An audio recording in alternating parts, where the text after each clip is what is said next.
Hello friends, this is Radha and welcome back to my channel Rama at the rate study. Friends, आज की इस video में हम discuss करने वाले हैं भारतीय संविधान से संबंधित सभी महत्वपूर्ण प्रश्नों को। फ्रेंड्स, आज के इस वीडियो में हम 4 टॉपिक को डिस्कस करेंगे। संविधान से रिलेटेड टॉप 100 क्वेश्चन को डिस्कस करेंगे। फिर हम डिस्कस करने वाले हैं अनुच्छेद, संविधान के जो महत्वपूर्ण अनुच्छेद हैं उसको डिस्कस करेंगे। फिर अगले टॉपिक में हम डिस्कस करेंगे संविधान के स्रोत, जो कि काफ़ी ज़्यादा इंपॉर्टेंट है एग्जाम के पॉइंट ऑफ व्यू से। और लास्ट में हम डिस्कस करेंगे मौलिक अधिकार। मौलिक अधिकार को फ्रेंड्स हम थ्योरी सेक्शन में डिस्कस करेंगे, क्योंकि ये काफ़ी ज़्यादा बड़े टॉपिक है और एग्जाम में काफ़ी बार पूछे जाते हैं। तो ये रिटन एग्जाम के लिए मौलिक अधिकार जो है काफ़ी ज़्यादा इंपॉर्टेंट है। तो चलिए शुरू करते हैं अपने पहले टॉपिक के साथ, संविधान से रिलेटेड टॉप 100 क्वेश्चन के साथ।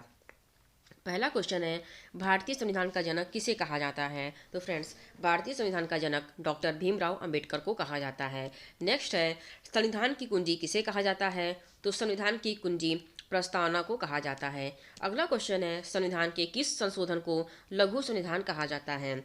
तो संविधान के 42वें संविधान संशोधन को लघु संविधान कहा जाता है। कई बार एग्जाम में पूछे गए हैं, काफ़ी ज़्यादा इंपॉर्टेंट ये क्वेश्चन है।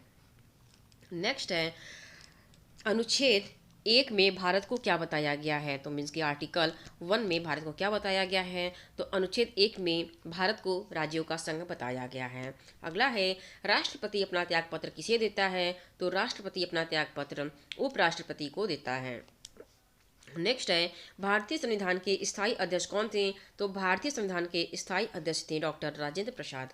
नेक्स्ट है, हमारे देश में अब तक कितनी बार आपातकाल लगा है? तो हमारे देश में अब तक 3 बार आपातकाल लग चुका है। नेक्स्ट है, संविधान के किस अनुच्छेद द्वारा अस्पृश्यता का अंत कर दिया गया है? तो संविधान के अनुच्छेद 17 के द्वारा मीन्स की आर्टिकल 17 के द्वारा अस्पृश्यता का अंत कर दिया गया है। वेरी इंपॉर्टेंट है। नेक्स्ट है, संसद के 3 अंग कौन कौन से होते हैं? तो संसद के 3 अंग राज्यसभा, लोकसभा और राष्ट्रपति होते हैं।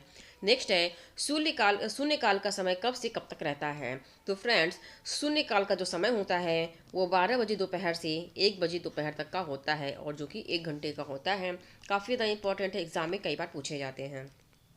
नेक्स्ट है, मूल कर्तव्य को किस संशोधन द्वारा संविधान में शामिल किया गया है? तो जो हमारे मूल कर्तव्य हैं उसे 42वें संविधान संशोधन के द्वारा संविधान में शामिल किया गया है। अगला क्वेश्चन है, विश्व में किस देश का संविधान सबसे बड़ा लिखित संविधान है? तो विश्व में सबसे बड़ा जो देश का संविधान सबसे बड़ा लिखित है वो है भारत का। नेक्स्ट है, भीमराव अंबेडकर ने संविधान की आत्मा किसे कहा है? तो भीमराव अंबेडकर ने संविधान की आत्मा संवैधानिक उपचारों के अधिकार को कहा है। नेक्स्ट है, मौलिक कर्तव्य का वर्णन किस अनुच्छेद में किया गया है? तो मौलिक कर्तव्य का वर्णन अनुच्छेद 51 क में किया गया है। आर्टिकल 51A में किया गया है मौलिक कर्तव्य का वर्णन।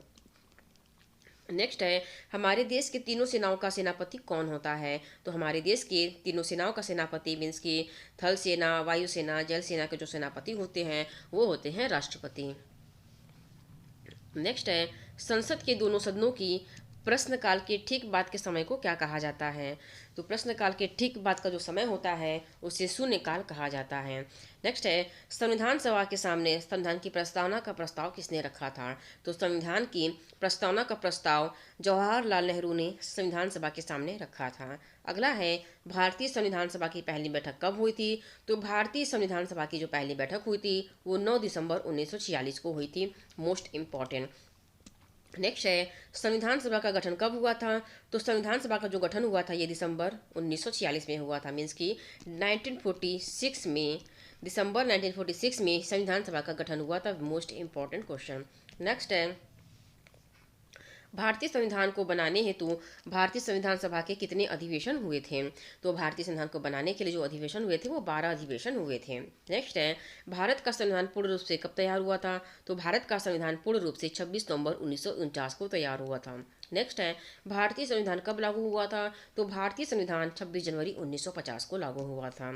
नेक्स्ट है, भारत के संविधान में उद्देशिका का विचार कहाँ से लिया गया है? तो ये यूएसए के संविधान से लिया गया है। कहाँ से लिया गया है? तो ये यूएसए के संविधान से लिया गया है। नेक्स्ट है, भारतीय संघवाद किस देश की पद्धति पर आधारित है? तो ये कनाडा की पद्धति पर आधारित है। नेक्स्ट है, भारत के संविधान में समवर्ती सूची की अवधारणा कहाँ से ली गई है? तो ये ऑस्ट्रेलिया के संविधान से ली गई है। नेक्स्ट है, भारतीय संविधान में राज्य के नीति निर्देशक तत्व की अवधारणा कहाँ से ली गई है? तो ये आयरलैंड से ली गई है। नेक्स्ट है, भारतीय संविधान में मौलिक कर्तव्य की अवधारणा कहाँ से ली गई है? तो ये रूस से ली गई है। नेक्स्ट है, लिखित संविधान का प्रारंभ किस देश से हुआ है? तो इसका जो प्रारंभ हुआ है ये अमेरिका से हुआ है। नेक्स्ट है, मूल भारतीय संविधान में प्रारंभ में कितने अनुच्छेद थे? तो 395 अनुच्छेद थे। नेक्स्ट है, विधि के समक्ष समानता का अधिकार किस अनुच्छेद से संबंधित है? तो ये अनुच्छेद 14 से संबंधित है। नेक्स्ट है, मूल भारतीय संविधान में कितने भाग, अनुच्छेद और अनुसूची थे? तो 22 भाग, 395 अनुच्छेद और 8 अनुसूची थे। अगला है, वित्त आयोग का संबंध किस अनुच्छेद से है? तो वित्त आयोग का संबंध अनुच्छेद 280 से है। नेक्स्ट है, संविधान के किस संशोधन द्वारा मतदान की आयु सीमा 21 वर्ष से घटाकर 18 वर्ष कर दी गई है? तो ये 61वें संविधान संशोधन के द्वारा कर दी गई है। मीन्स कि 61वें संविधान संशोधन में आयु सीमा, मतदान की आयु सीमा 21 वर्ष से घटाकर 18 वर्ष कर दी गई है। अगला है, मौलिक अधिकार को सबसे पहले किस देश में मान्यता दी गई थी? तो अमेरिका में मौलिक अधिकार को सबसे पहले मान्यता दी गई थी। नेक्स्ट क्वेश्चन है, संविधान के किस संशोधन द्वारा संपत्ति के मौलिक अधिकार को समाप्त कर दिया गया है? तो संविधान के 44वें संविधान संशोधन के द्वारा मौलिक अधिकार को समाप्त कर दिया गया है। संपत्ति के मौलिक अधिकार को समाप्त कर दिया गया संपत्ति के मौलिक अधिकार को समाप्त किया गया है। नेक्स्ट है, भारतीय संविधान में कितने प्रकार की रीट जारी करने की शक्ति है? तो भारतीय संविधान में 5 प्रकार की रीट जारी करने की शक्ति है। नेक्स्ट है, संविधान में संशोधन की प्रक्रिया को किस देश के संविधान से लिया गया है? तो संविधान में संशोधन की प्रक्रिया को दक्षिण अफ्रीका देश से लिया गया है। अगला है, प्रस्तावना की भाषा को किस देश के संविधान से लिया गया है? तो प्रस्तावना की भाषा को ऑस्ट्रेलिया के संविधान से लिया गया है। अगला है, एकल नागरिकता का प्रावधान किस देश के संविधान से लिया गया है? तो एकल नागरिकता का प्रावधान ब्रिटेन से लिया गया है। नेक्स्ट है, संविधान की व्याख्या करने का अधिकार किसको प्राप्त है? तो संविधान की व्याख्या करने का अधिकार सर्वोच्च न्यायालय को प्राप्त है। अगला है, जब राष्ट्रपति एवं उपराष्ट्रपति दोनों का पद खाली हो तो राष्ट्रपति के पद को कौन संभालता है? तो भारत के मुख्य न्यायाधीश संभालते हैं। अगला इंपॉर्टेंट क्वेश्चन है, भारतीय संविधान की प्रस्तावना किन शब्दों से शुरू होती है? मोस्ट इंपॉर्टेंट क्वेश्चन, कई बार एग्जाम में पूछा जाता है तो बच्चे कंफ्यूज हो जाते हैं। आपको ध्यान देना है कि भारतीय संविधान की प्रस्तावना हम भारत के लोग से शब्दों से शुरू होती है। नेक्स्ट है, 42वें संविधान संशोधन द्वारा प्रस्तावना में कौन सा शब्द जोड़ा गया था? तो 42वें संविधान संशोधन द्वारा प्रस्तावना में समाजवाद, धर्मनिरपेक्ष और अखंडता को जोड़ा गया था। अगला है, भारतीय संविधान को किसके द्वारा अपनाया गया था? तो भारतीय संविधान को संविधान सभा द्वारा अपनाया गया था। नेक्स्ट है, कोई भी व्यक्ति किसी भी सदन का सदस्य बने बिना अपने पद पर कितने दिनों तक रह सकता है? तो कोई भी व्यक्ति किसी भी सदन का सदस्य बने बिना 6 महीने तक अपने पद पर रह सकता है। नेक्स्ट है, जम्मू कश्मीर विधानसभा की अवधि कितनी होती है? तो जम्मू कश्मीर विधानसभा की अवधि 6 वर्ष की होती है। संसद के किस सदन को भंग नहीं किया जा सकता है? तो राज्यसभा को कभी भी भंग नहीं किया जा सकता है। कई बार एग्जाम में पूछा जाता है। नेक्स्ट है, राष्ट्रीय आपातकाल में कौन से अनुच्छेद स्थगित नहीं होते हैं? तो राष्ट्रीय आपातकाल में अनुच्छेद 21 कभी भी स्थगित नहीं होता है। अगला क्वेश्चन है, राज्य के कितने सदस्य हर 2 वर्ष बाद सेवानिवृत्त हो जाते हैं? तो राज्यसभा के 1/3 सदस्य हर 2 वर्ष बाद सेवानिवृत्त हो जाते हैं। कोई विधेयक धन विधेयक है या नहीं, इसका निर्णय कौन करता है? तो इसका जो निर्णय करता है वो लोकसभा अध्यक्ष करता है। कोई विधेयक धन विधेयक है या नहीं, इसका निर्णय लोकसभा अध्यक्ष के द्वारा लिया जाता है। नेक्स्ट है, भारत एक धर्मनिरपेक्ष देश है, इसका तात्पर्य क्या है? तो इसका तात्पर्य है सभी धर्मों का महत्व स्वीकार करना। नेक्स्ट है, समान नागरिक संहिता भारत के किस एकमात्र राज्य में लागू है? तो समान नागरिक संहिता भारत के गोवा राज्य में लागू है, जो कि एकमात्र राज्य है जहां समान नागरिक संहिता लागू है। अगला क्वेश्चन है, भारत के संविधान में आर्थिक योजना का विषय किस सूची के अंतर्गत आता है? तो भारतीय संविधान में आर्थिक योजना का जो विषय आता है वो समवर्ती सूची में आता है। नेक्स्ट है, भारतीय संविधान की 10वीं सूची का संबंध किससे है? तो 10वीं सूची का संबंध दल विरोधी कानून से है। नेक्स्ट है, पंचायती राज किस सूची के अंतर्गत आता है? तो ये राज्य सूची के अंतर्गत आता है। नेक्स्ट है, भारतीय संविधान की 6ठी अनुसूची किस राज्य से संबंधित है? तो ये मेघालय, त्रिपुरा और मिजोरम राज्य से संबंधित है। जो कि भारतीय संविधान की 6ठी अनुसूची है, ये मेघालय, त्रिपुरा और मिजोरम से रिलेटेड है। कई बार एग्जाम में पूछे जाते हैं, तो काफ़ी ज़्यादा इंपॉर्टेंट ये क्वेश्चन है। नेक्स्ट है, नागरिकता से संबंधित प्रावधान संविधान के किस भाग में है? तो भाग 2 में नागरिकता से संबंधित प्रावधान है। नेक्स्ट है, समाजवादी शब्द उद्देशिका में किस संशोधन द्वारा जोड़ा गया था? तो समाजवादी शब्द जो है उद्देशिका में 42वें संविधान संशोधन के द्वारा जोड़ा गया था। नेक्स्ट है, संविधान को एक पवित्र दस्तावेज किसने कहा है? तो संविधान को एक पवित्र दस्तावेज B.R. अम्बेडकर ने कहा है। नेक्स्ट है, भारत के संविधान की उद्देशिका में कितने प्रकार के न्याय की व्यवस्था की गई है? तो भारत के संविधान की उद्देशिका में 3 प्रकार के न्याय की व्यवस्था की गई है। अगला है, राज्य के आवश्यक तत्व कौन कौन से होते हैं? तो राज्य के जो आवश्यक तत्व हैं इनमें हैं जनसंख्या, भूभाग, सरकार और संप्रभुता। वेरी इंपॉर्टेंट है। नेक्स्ट है, राष्ट्रपति पद्धति में समस्त कार्यपालिका की शक्तियां किसमें निहित होती हैं? तो राष्ट्रपति में होती हैं। नेक्स्ट है, भारत के प्रथम उप प्रधानमंत्री कौन थे? तो भारत के प्रथम उप प्रधानमंत्री सरदार वल्लभ भाई पटेल थे। नेक्स्ट है, सबसे ज़्यादा समय के लिए प्रधानमंत्री पद पर कौन रहे हैं? तो सबसे ज़्यादा समय के लिए प्रधानमंत्री पद पर जवाहरलाल नेहरू रहे हैं। अगला है, संविधान का कौन सा अनुच्छेद वोट देने का अधिकार देता है? तो संविधान का अनुच्छेद 326 वोट देने का अधिकार देता है। किस देश में दोहरी नागरिकता का प्रावधान है? तो अमेरिका देश में दोहरी नागरिकता का प्रावधान है। संविधान के किस अनुच्छेद में प्रेस की स्वतंत्रता वर्णित है? तो अनुच्छेद 19 क में प्रेस की स्वतंत्रता वर्णित है। मोस्ट इंपॉर्टेंट क्वेश्चन है, संविधान के अनुच्छेद 19 क में प्रेस की स्वतंत्रता वर्णित है। नेक्स्ट है, भारत का प्रथम नागरिक कौन होता है? तो भारत का प्रथम नागरिक राष्ट्रपति होते हैं। नेक्स्ट है, हमारे संविधान में वर्णित मौलिक अधिकारों का संरक्षक कौन होता है? तो हमारे संविधान में मौलिक अधिकारों का जो संरक्षक है वह उच्चतम व उच्च न्यायालय है। मोस्ट इंपॉर्टेंट है। नेक्स्ट है, संविधान के किस अनुच्छेद में राष्ट्रपति पद की व्यवस्था की गई है? तो संविधान के अनुच्छेद 52 में राष्ट्रपति पद की व्यवस्था की गई है। नेक्स्ट है, संविधान सभा का संवैधानिक सलाहकार किसे नियुक्त किया गया है? तो संविधान सभा का संवैधानिक सलाहकार B.N. राव को नियुक्त किया गया था। नेक्स्ट है, संविधान निर्माण के समय कितनी अनुसूचियां थी? तो संविधान निर्माण के समय 8 अनुसूचियां थी। मोस्ट इंपॉर्टेंट क्वेश्चन एग्जाम में कई बार पूछे जाते हैं, आपको ध्यान देना है कि संविधान के निर्माण के समय कितनी अनुसूचियां थी? तो 8 अनुसूचियां थी। वर्तमान में भारतीय संविधान में कितनी अनुसूचियां हैं? तो वर्तमान में भारतीय संविधान में 12 अनुसूचियां हैं। झंडा समिति के अध्यक्ष कौन थे? तो झंडा समिति के अध्यक्ष JB कृपलानी थे। संविधान के किस संशोधन द्वारा दल बदल विरोधी कानून को मान्यता दी गई थी? तो 52वें संविधान संशोधन जो कि 1985 में हुआ था, इसी के तहत दल बदल विरोधी कानून को मान्यता दी गई थी। नेक्स्ट है, लोकसभा में अधिकतम सदस्य कितने होते हैं? तो लोकसभा में अधिकतम सदस्य 552 होते हैं। 552 सदस्य लोकसभा में होते हैं मैक्सिमम। राज्यसभा में कितने अधिकतम सदस्य होते हैं? तो राज्यसभा में 250 अधिकतम सदस्य होते हैं। मोस्ट इंपॉर्टेंट ये सारे क्वेश्चन हैं। नेक्स्ट है, किस अधिनियम द्वारा बंगाल का गवर्नर जनरल को भारत का गवर्नर जनरल कहा जाने लगा? तो चार्टर अधिनियम 1833 द्वारा बंगाल के गवर्नर जनरल को भारत का गवर्नर जनरल कहा जाने लगा। नेक्स्ट है, संविधान का संरक्षक किसे कहा जाता है? तो संविधान का संरक्षक उच्चतम न्यायालय को कहा जाता है। नेक्स्ट है, राष्ट्रपति पर महाभियोग का प्रावधान किस देश के संविधान से लिया गया है? तो राष्ट्रपति पर महाभियोग का प्रावधान अमेरिका के संविधान से लिया गया है। अगला है, सुपर कैबिनेट किसे कहा जाता है? तो योजना आयोग को सुपर कैबिनेट कहा जाता है। किसे कहा जाता है? योजना आयोग को सुपर कैबिनेट कहा जाता है। Most important. नियंत्रक महालेखा परीक्षक का कार्यकाल कितना होता है? तो नियंत्रक महालेखा परीक्षक का कार्यकाल 6 साल या फिर 65 वर्ष की आयु तक होता है। 6 वर्ष या फिर 65 ईयर्स तक के होते हैं। नेक्स्ट है, भारत के लोगों के पास कितनी नागरिकता प्राप्त है? भारत के लोगों के पास एक प्रकार की नागरिकता प्राप्त है। भारत में भाषाई आधार पर गठित प्रथम भारतीय राज्य कौन सा है? तो भारत में भाषाई आधार पर आधारित जो गठित प्रथम राज्य है वह है आंध्र प्रदेश।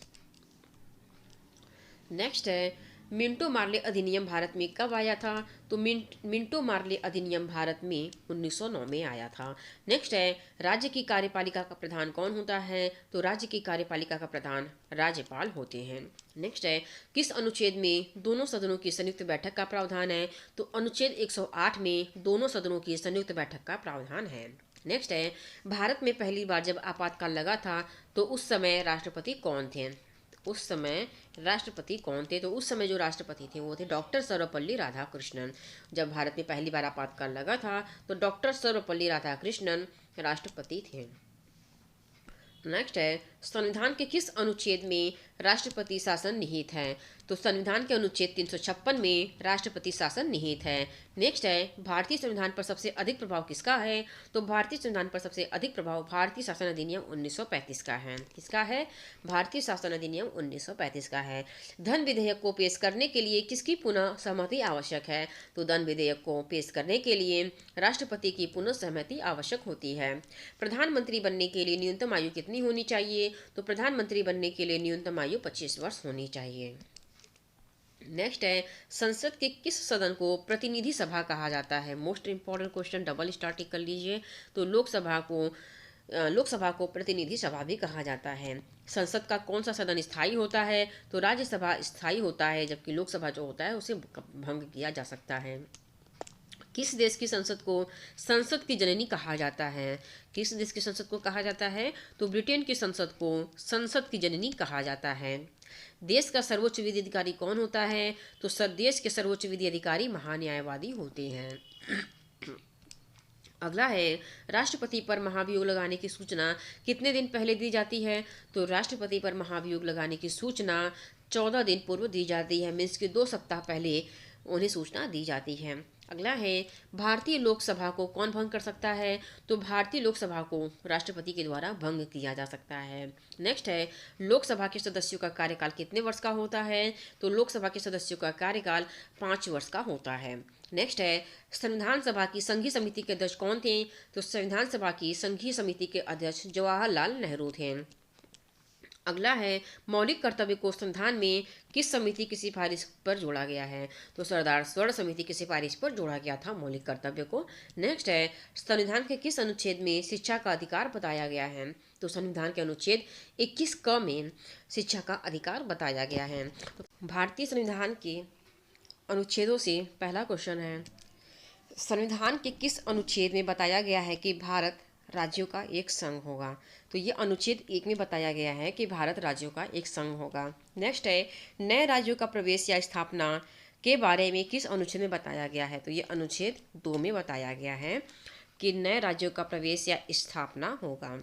नेक्स्ट है, नए राज्यों का निर्माण और वर्तमान राज्यों की क्षेत्रों सीमा नामों में परिवर्तन किस अनुच्छेद में बताया गया है? तो यह अनुच्छेद 3 में बताया गया है। अनुच्छेद 3 में नए राज्यों का निर्माण और वर्तमान राज्यों के जो क्षेत्र होते हैं उनके सीमा नामों में परिवर्तन का बताया गया है अनुच्छेद 3 में, आर्टिकल 3 में। नेक्स्ट है, संविधान के प्रारंभ के समय नागरिकता का उल्लेख किस अनुच्छेद में किया गया था? तो अनुच्छेद 5 में किया गया था। नेक्स्ट है, विधि के समक्ष समानता का अधिकार संविधान के किस अनुच्छेद में बताया गया है? तो अनुच्छेद 14 में बताया गया है विधि के समक्ष समानता का अधिकार। नेक्स्ट है, धर्म, मूल वंश, जाति, लिंग या जन्म स्थान के आधार पर विभेद का प्रतिषेध किस अनुच्छेद में बताया गया है? तो अनुच्छेद 15 में बताया गया है। नेक्स्ट है, लोक नियोजन के विषय में अवसर की समानता के बारे में किस अनुच्छेद में बताया गया है?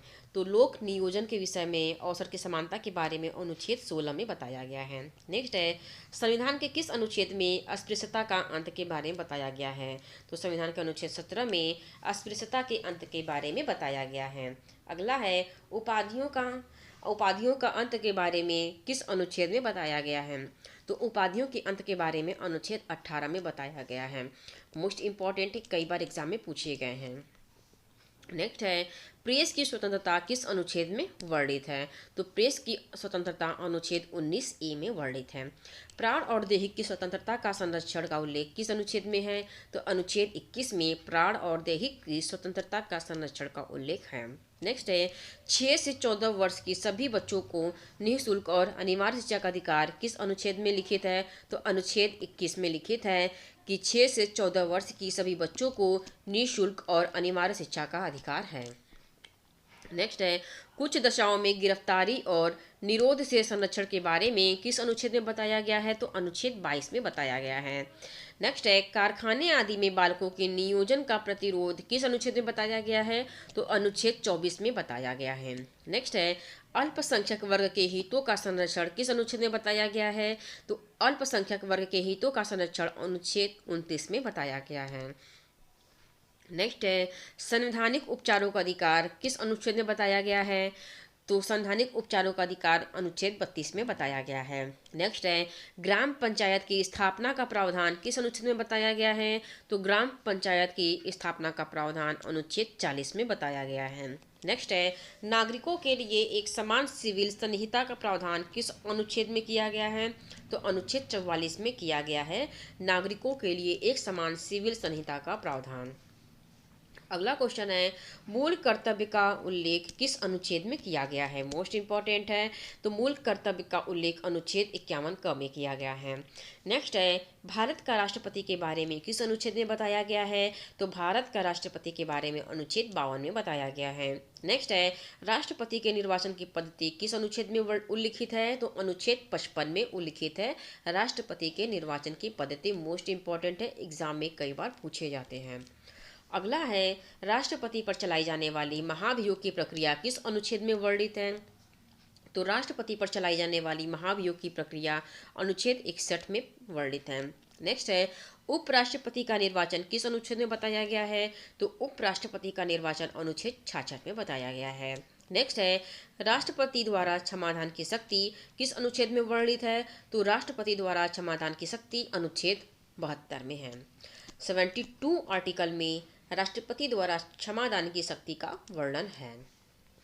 नेक्स्ट है, भारत के महान्यायवादी के बारे में किस अनुच्छेद में बताया गया है? तो अनुच्छेद 76 मीन्स की 76 आर्टिकल में भारत के महान्यायवादी के बारे में बताया गया है। नेक्स्ट है, राज्यसभा की संरचना का उल्लेख किस अनुच्छेद में किया गया है? तो अनुच्छेद 80 में राज्यसभा की संरचना का उल्लेख किया गया है। लोकसभा की संरचना का उल्लेख किस अनुच्छेद में किया गया है? तो आर्टिकल 81 मीन्स की अनुच्छेद 81 में लोकसभा की संरचना का उल्लेख किया गया है। नेक्स्ट है, धन विधेयक के संबंध में विशेष प्रक्रिया का उल्लेख किस अनुच्छेद में किया गया है? तो अनुच्छेद 109 में धन विधेयक के संबंध में विशेष प्रक्रिया का उल्लेख किया गया है। नेक्स्ट है, वार्षिक वित्तीय विवरण का उल्लेख किस अनुच्छेद में किया गया है? तो अनुच्छेद 112 में किया गया है। अगला है, उच्चतम न्यायालय की स्थापना और गठन का उल्लेख किस अनुच्छेद में किया गया है? तो अनुच्छेद 124 में उच्चतम न्यायालय की स्थापना और गठन का उल्लेख किया गया है। नेक्स्ट है, भारत के नियंत्रक एवं महालेखा परीक्षक के संबंध में किस अनुच्छेद में बताया गया है? तो अनुच्छेद 148 में बताया गया है। अगला है, राज्यपाल की नियुक्ति किस अनुच्छेद में बताया गया है? तो राज्यपाल की नियुक्ति अनुच्छेद 155 में बताया गया है। नेक्स्ट है, न्यायालय को रीट जारी करने की शक्ति किस अनुच्छेद में बताया गया है? तो न्यायालय को रीट जारी करने की शक्ति अनुच्छेद 226 में बताया गया है। नेक्स्ट है, दिल्ली के संबंध में विशेष उपबंध का उल्लेख किस अनुच्छेद में है? तो ये अनुच्छेद 239 क में है, मीन्स की डबल का है, तो मीन्स की आर्टिकल 239 ए में दिल्ली के संबंध में विशेष उपबंध का उल्लेख है।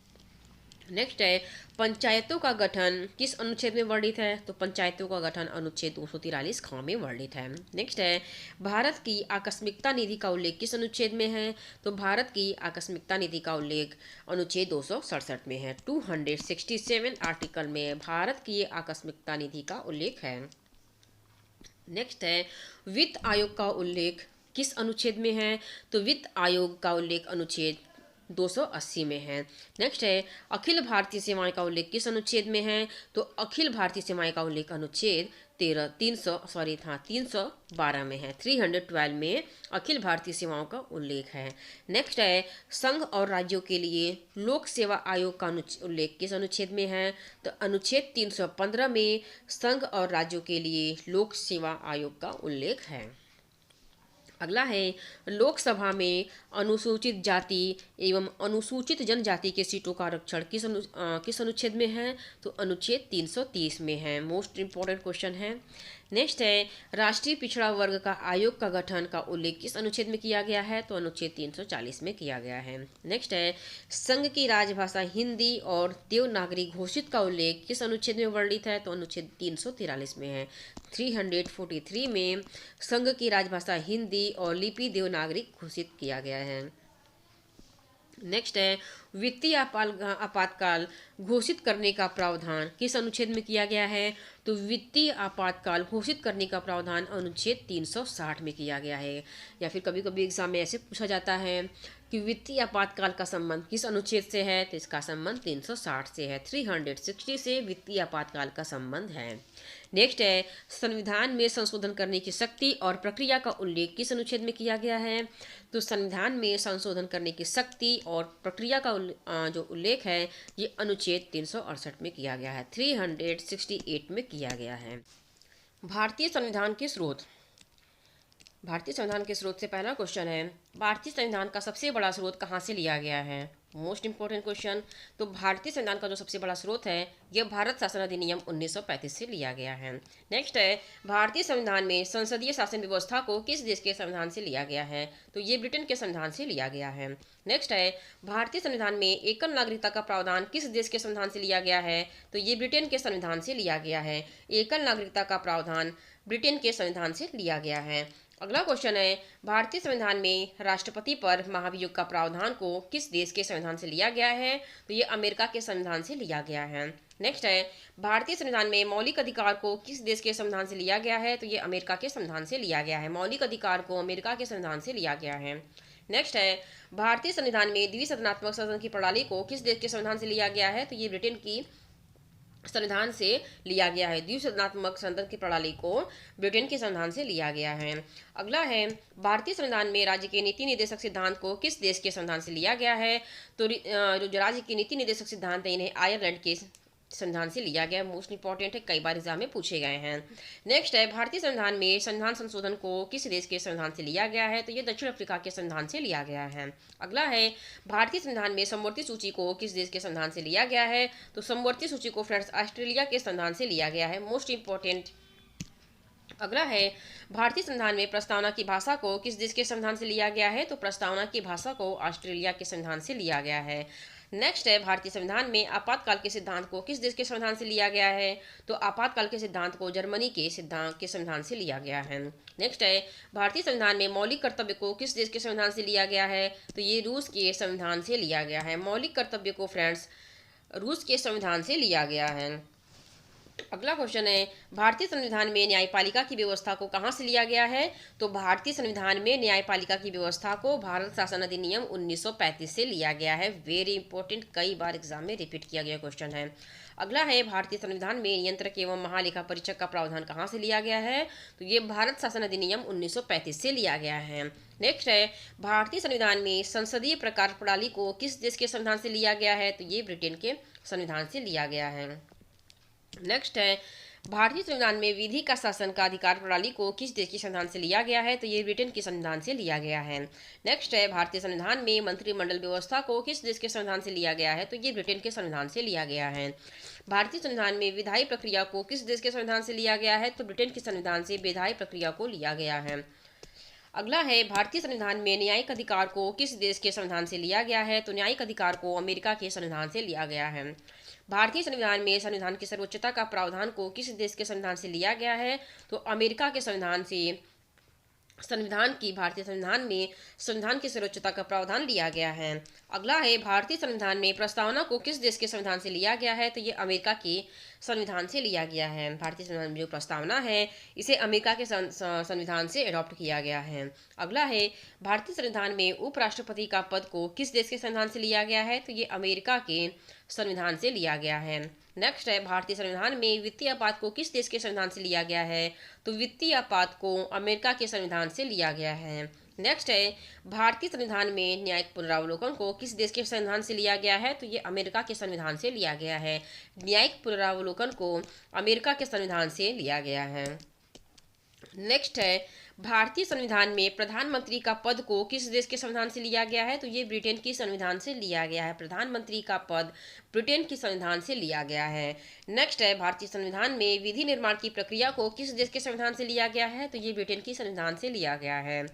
भारतीय संविधान में राज्यसभा में सीटों का आवंटन को किस देश के संविधान से लिया गया है? तो ये आयरलैंड के संविधान से लिया गया है। भारतीय संविधान में राज्यसभा में जो सीटों का आवंटन होता है, इसे आयरलैंड के संविधान से लिया गया है।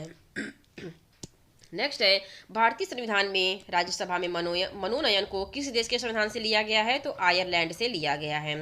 भारतीय संविधान में राष्ट्रपति के चुनाव की विधि को किस देश के संविधान से लिया गया है? तो आयरलैंड से लिया गया है। नेक्स्ट है, भारतीय संविधान में केंद्र राज्य संबंध को किस देश के संविधान से लिया गया है? तो ऑस्ट्रेलिया के संविधान से केंद्र राज्य संबंध को लिया गया है। मोस्ट इंपॉर्टेंट, कई बार एग्जाम में रिपीटेड है। अगला है, भारतीय संविधान में केंद्र राज्य के बीच वित्तीय संबंध को किस देश के संविधान से लिया गया है? तो ऑस्ट्रेलिया के संविधान से लिया गया है। नेक्स्ट है, भारतीय संविधान में संयुक्त अधिवेशन को किस देश के संविधान से लिया गया है? तो ऑस्ट्रेलिया के संविधान से संयुक्त अधिवेशन को लिया गया है। नेक्स्ट है, भारतीय संविधान में आपातकाल के समय मूल अधिकार समाप्त होना, जो आपातकाल के समय मूल अधिकार समाप्त हो जाता है को होना जो हो जाता है, इसे किस देश के संविधान से लिया गया है? तो इसे जर्मनी के संविधान से लिया गया है। कई बार एग्जाम में रिपीट किए गए हैं ये क्वेश्चन है। नेक्स्ट है, भारतीय संविधान में पंचवर्षीय योजना को किस देश के संविधान से लिया गया है? तो रूस के संविधान से पंचवर्षीय योजना को लिया गया है। अगला है, भारतीय संविधान में कानून द्वारा स्थापित शब्दावली या प्रक्रिया को किस देश के संविधान से लिया गया है? तो जापान के संविधान से कानून द्वारा स्थापित शब्दावली या प्रक्रिया को लिया गया है। नेक्स्ट इंपॉर्टेंट क्वेश्चन है, भारतीय संविधान में अवशिष्ट शक्तियों को किस देश के संविधान से लिया गया है? तो अवशिष्ट शक्तियों को कनाडा के संविधान से लिया गया है। नेक्स्ट है, भारतीय संविधान में राज्यपाल का पद किस देश के संविधान से लिया गया है? तो कनाडा देश से राज्यपाल का पद लिया गया है। भारतीय संविधान में जो राज्यपाल का पद है, इसे कनाडा के संविधान से लिया गया है। नेक्स्ट है, भारतीय संघ में संघ व्यवस्था प्रणाली को किस देश के संविधान से लिया गया है? तो ये कनाडा के संविधान से लिया गया है। अगला है, भारतीय संविधान में राष्ट्रपति शासन का प्रावधान किस देश के संविधान से लिया गया है? तो ये कनाडा के संविधान से लिया गया है। राष्ट्रपति शासन का जो प्रावधान है भारतीय संविधान में, ये कनाडा के संविधान से लिया गया है। अगला है, भारतीय संविधान में सर्वोच्च न्यायालय का प्रावधान किस देश के संविधान से लिया गया है? तो ये अमेरिका के संविधान से लिया गया है। सर्वोच्च न्यायालय का प्रावधान संविधान में अमेरिका के संविधान से लिया गया है। नेक्स्ट है, भारतीय संविधान में लोकतंत्रात्मक गणराज्य का प्रावधान किस देश के संविधान से लिया गया है? तो ये फ्रांस के संविधान से लिया गया है। भारतीय संविधान में लोकतंत्रात्मक गणराज्य का प्रावधान फ्रांस के संविधान से लिया गया है। तो फ्रेंड्स, मौलिक अधिकार मीन्स की फंडामेंटल राइट्स, मौलिक अधिकार को फ्रेंड्स संयुक्त राज्य अमेरिका के संविधान से लिया गया है। कहाँ से लिया गया है? तो संयुक्त राज्य अमेरिका के संविधान से मौलिक अधिकार को लिया गया है। मौलिक अधिकार भाग 3 अनुच्छेद मीन्स के भाग 3 में अनुच्छेद 12 से 35 तक वर्णित हैं। मौलिक अधिकार को भारतीय संविधान का मैग्ना कार्टा भी कहा जाता है। कई बार क्वेश्चन एग्जाम में पूछे गए हैं, तो आपको ध्यान देना है कि भारतीय संविधान का मैग्ना कार्टा किसे कहा जाता है? तो मौलिक अधिकार को कहा जाता है। इसमें क्या है हमारा? संपत्ति का अधिकार। मौलिक अधिकार में हमारा क्या है? संपत्ति का अधिकार। अब इसको डिटेल में जानते हैं, ये क्या है। 44वें संविधान संशोधन जो कि 1978 में हुआ था कि ये जो संशोधन हुआ था, इसमें संपत्ति के अधिकार को मौलिक अधिकार से हटाकर 301 के अंतर्गत कानूनी अधिकार कर दिया गया है। Very important question friends, exam में पूछे जाते हैं कि संपत्ति का जो अधिकार है वो मौलिक अधिकार है या नहीं है, या फिर इसे किस अनुच्छेद में, किस संविधान संशोधन के द्वारा इसे परिवर्तित कर दिया गया है, या किस अनुच्छेद में है। तो आपको ध्यान देना है कि 44वें संविधान संशोधन 1978 में संपत्ति के अधिकार को मौलिक अधिकार से हटाकर अनुच्छेद 301 के अंतर्गत कानूनी अधिकार कर दिया गया है। मोस्ट इंपॉर्टेंट ये पॉइंट है। मौलिक अधिकार में फ्रेंड्स क्या क्या है, तो चलिए जानते हैं। समता या समानता का अधिकार जो कि अनुच्छेद 14 से 18 तक है। दूसरा है स्वतंत्रता का अधिकार जो कि 19 से 22 तक है। शोषण के विरुद्ध अधिकार है फ्रेंड्स, तो ये अनुच्छेद 23 से 24 तक में है। धार्मिक स्वतंत्रता का अधिकार जो कि अनुच्छेद 25 से 28 तक है। संस्कृति और शिक्षा संबंधी अधिकार जो कि अनुच्छेद 29 से 30 तक है। और संवैधानिक उपचारों का अधिकार मोस्ट इंपॉर्टेंट, और ये अनुच्छेद 35 है, मोस्ट इंपॉर्टेंट है। तो आइए जानते हैं सबसे पहला हमारा मौलिक अधिकार जो है समानता का अधिकार अनुच्छेद 14 से 18 तक में जो वर्णित है। तो अनुच्छेद 14 में क्या लिखा हुआ है, आर्टिकल 14 में क्या लिखा हुआ है कि विधि के समझ समानता, क्या लिखा हुआ है, और आर्टिकल 14 में विधि के समझ समानता का वर्णन है। इसका अर्थ यह है कि कानून के सामने सब एक समान है तथा राज्य सभी व्यक्तियों के लिए एक समान कानून बनाएगा तथा उन पर एक समान लागू भी करेगा, किसी में भी कोई भेदभाव नहीं किया जाएगा। और दूसरा है अनुच्छेद 15, आर्टिकल 15 में क्या कहा गया है, आर्टिकल 15 है धर्म, जाति, लिंग या जन्म स्थान के आधार पर भेदभाव पर निषेध, मीन्स कि किसी भी प्रकार का कोई भेदभाव नहीं किया जाएगा किसी के भी साथ धर्म, जाति, लिंग या जन्म स्थान के आधार पर। इसमें राज्य के द्वारा धर्म, जाति, लिंग या जन्म स्थान के आधार पर नागरिकों के प्रति जीवन के किसी भी क्षेत्र में भेदभाव नहीं किया जा सकता। ये हमारा मौलिक अधिकार है समानता का अधिकार के अंतर्गत। और आर्टिकल 16 क्या कहता है कि ये कहता है लोक नियोजन के विषय में अवसर की समानता। इस अनुच्छेद के अंतर्गत लोक नियोजन से संबंधित सभी विषयों में सभी नागरिकों के लिए अवसर की समानता होगी।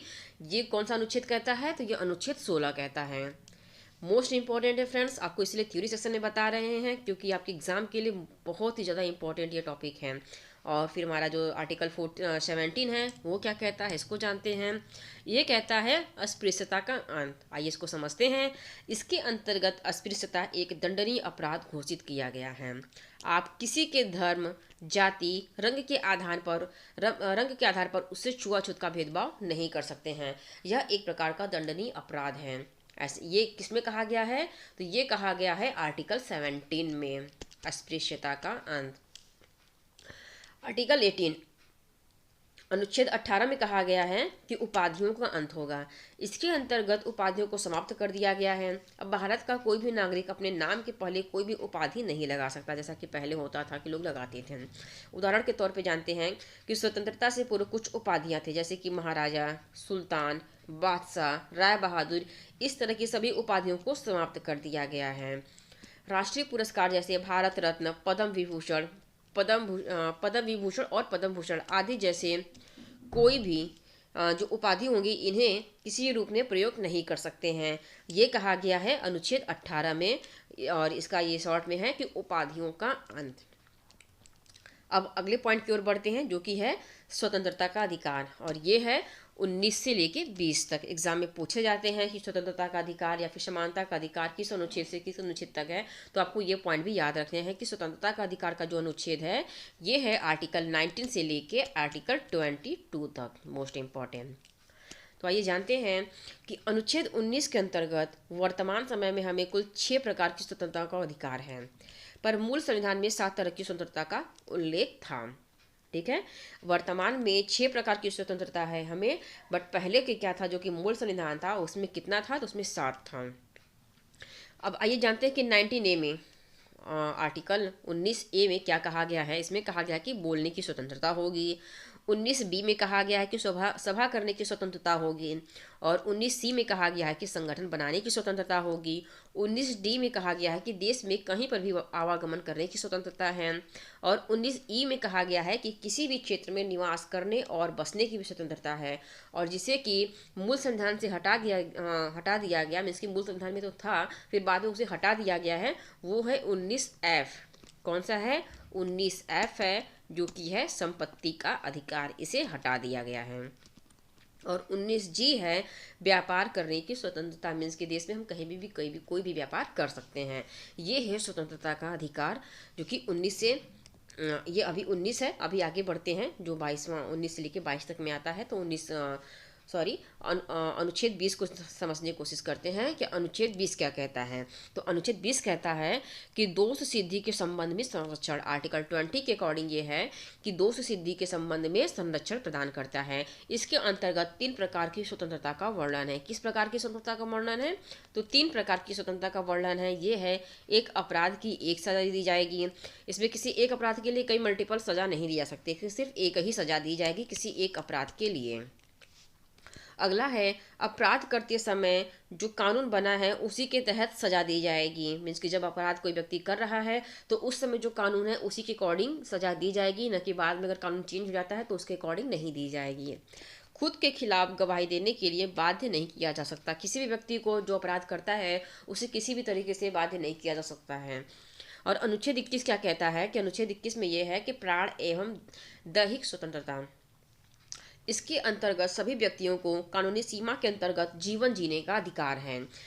कानूनी सीमा के अंतर्गत, फ्रेंड्स ध्यान दीजिएगा कि कानूनी सीमा के अंतर्गत जीवन जीने का अधिकार है, ये अनुच्छेद 21 कहता है। किसी भी व्यक्ति से जीवन जीने का अधिकार नहीं छीना जा सकता।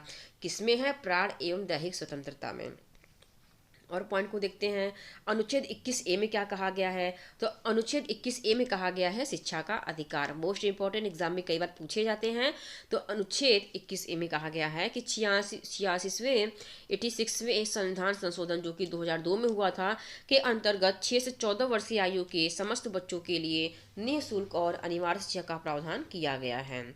और अनुच्छेद 22 में क्या कहा गया है? कि अनुच्छेद 22 में कहा गया है कि गिरफ्तारी से संरक्षण। आइए इसके पॉइंट को समझने की कोशिश करते हैं। इस अनुच्छेद के अंतर्गत कुछ दशाओं में गिरफ्तारी से संरक्षण का अधिकार है। हिरासत में लेने का कारण बताना होगा। ऐसे किसी को हिरासत में नहीं ले सकते, बल्कि उसे आपको कारण बताना होगा कि इसलिए आपको गिरफ्तार किया जा रहा है। 24 घंटे के अंदर दंडाधिकारी के समक्ष पेश करना होगा। और अगला है, अपने पसंद के वकील से सलाह लेने का भी अधिकार है। नेक्स्ट है, निवारक निरोध कानून के अंतर्गत किसी भी व्यक्ति को अपराध करने के पहले ही गिरफ्तार किया जाता है, वारंट दिखाने की भी जरूरत नहीं होती है। मीन्स कि ये जो कानून है, निवारक निरोध कानून, इसके अंतर्गत ये जो कानून है, निवारक निरोध कानून जो है, इसके अंतर्गत किसी भी व्यक्ति को अपराध करने से पहले ही गिरफ्तार किया जा सकता है और वारंट दिखाने की भी जरूरत नहीं होती है। ऐसी कुछ शर्तें होती हैं निवारक निरोध कानून के अंतर्गत। मोस्ट इंपॉर्टेंट है, आपको इस पॉइंट को याद रखने हैं, इसीलिए हमने इसको ब्लू कलर से लिखा है। और अगला है शोषण के विरुद्ध अधिकार। शोषण के विरुद्ध अधिकार में क्या क्या है? इसमें है अनुच्छेद 23 के अंतर्गत जो है, ये है मानव के दुर्व्यापार और बंधुआ मजदूरी पर प्रतिबंध। जो अनुच्छेद 23 है वो क्या कहता है? कि मानव के दुर्व्यापार और बंधुआ मजदूरी पर प्रतिबंध हो गया। ये समझते हैं इसको। इसके अंतर्गत किसी भी व्यक्ति की खरीद बिक्री नहीं की जा सकती और ना ही से जबरदस्ती मजदूरी करवाई जा सकती है। जैसे कि कभी कभी होता है, इंसानों की भी खरीद फरोख्त होता है, मीन्स कि उन्हें बेचा भी जाता है, उन्हें खरीदा भी जाता है। तो इस प्रकार की कोई भी क्रिया नहीं की जा सकती। ये क्या है? कि ये एक प्रकार का दंडनीय अपराध है और किसी से भी जबरदस्ती किसी भी प्रकार की कोई मजदूरी नहीं करवाई जा सकती। अगर ऐसा कुछ होता है तो उसके प्रति कुछ कठोर कार्रवाई की जाएगी। अनुच्छेद 24 क्या कहता है? कि बाल नियोजन पर प्रतिबंध। मोस्ट इंपॉर्टेंट है, बाल नियोजन पर प्रतिबंध। 14 वर्ष से कम आयु के बच्चे, किसी बच्चे को कारखानों, खाद्यान्नों या अन्य जोखिम भरे काम पर नियुक्त नहीं किया जा सकता है। जिनकी आयु 14 वर्ष से कम है, जो बच्चे हैं, उनको कहीं पे भी काम पे नहीं लगाया जा सकता कि जहाँ पे जोखिम ज़्यादा हो। अगला है धार्मिक स्वतंत्रता का अधिकार, जो कि अनुच्छेद 25 से लेकर 28 तक है। अनुच्छेद 25 से लेकर 28 तक है धार्मिक स्वतंत्रता का अधिकार।